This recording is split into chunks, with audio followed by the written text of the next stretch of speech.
Hello வணக்கம் வாங்க MP விலாக்ஸ்க்கு இன்றைக்கி பாவக்காய் சாம்பார் பார்க்கலாம். பாருங்கள், குக்கரில் பருப்பு தக்காளி போட்டு 4 விசில் விட்டு எடுத்துகிட்டேன். வெங்காயம், ஒரு பச்சை மிளகாய், பாவக்காய் நறுக்கி வச்சுருக்கேன். பாருங்கள், ஒரு சட்டியில் நல்லெண்ணெய் ஊற்றிக்கிங்க, டேஸ்ட்டாக இருக்கும்.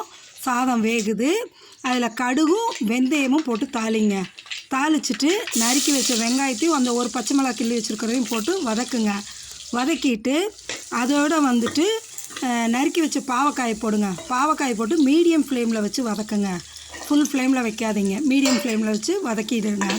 ஒரு அரை ஸ்பூன் உப்பு போட்டுக்குங்க. போட்டிங்கன்னா கொஞ்சம் சீக்கிரம் வதங்கும், அவ்வளோதான். நல்லா வதக்கிக்கிட்டு ஒரு சின்ன நெல்லிக்காய் அளவு புளி எடுத்து கரைச்சி வச்சுருக்கேன். அந்த புளியை இதில் ஊற்றுறோம். ஊற்றிட்டு இது அப்படியே கொதிச்சிக்கிட்டே இருக்கட்டுங்க. நம்ம குக்கரில் தக்காளி பருப்பு வேக வச்சு வச்சுருக்கோம்ல, அது சும்மா கரண்டி வச்சு மசிச்சாவே போதும். நல்லா வெந்திருக்குல்ல, நல்லா மசிச்சுட்டு அதில் சாம்பார் தூள் 2 ஸ்பூன் போட்டுக்கலாம். இது ஹோம்மேட் ப்ரிப்ரேஷன், வீட்டில் அரைச்சது தாங்க, கடையில் வாங்கலை. இதை நல்லா போட்டு கரைச்சி பாருங்கள். இந்த புளி தண்ணி கொதிச்சு வச்சா ஒரு 5 நிமிஷம் அப்படியே சுண்டி வருதா.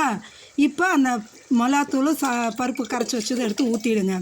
ஊற்றி இதுக்கு தேவையான அளவு உப்பை போட்டு தண்ணி ஊற்றிக்கிங்க. தண்ணி வந்து நம்மளோட தேவைக்கு ஏற்ற மாரிங்க.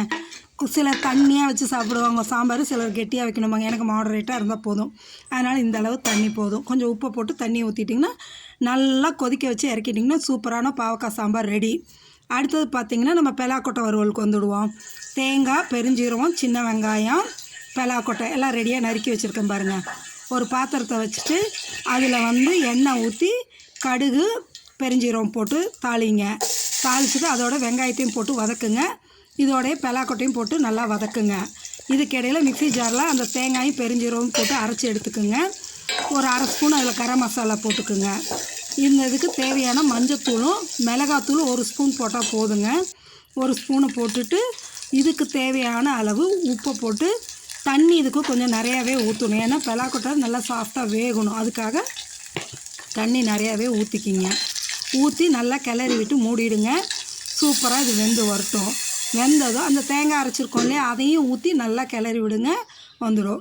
இதை பாருங்கள், சாதம் ரெடி ஆகிடுச்சு. சாம்பார் பாருங்கள், சூப்பரான பாவக்காய் சாம்பார். குழந்தைங்க கூட சாப்பிடுவாங்க, கசக்காது. அடுத்தது பாருங்கள், இப்போ இது பெலாக்கொட்டை வறுவல், ஆட்டுக்கறி டேஸ்ட்டில் சூப்பராக இருக்குங்க. தயிர் எல்லாம் ரெடியாக இருக்குது, வாங்க சாப்பிட்லாம். உங்கள் ஃப்ரெண்ட்ஸ்க்கெல்லாம் இதை ஷேர் பண்ணுங்கள், சப்ஸ்கிரைப் பண்ணுங்கள். தேங்க்யூ.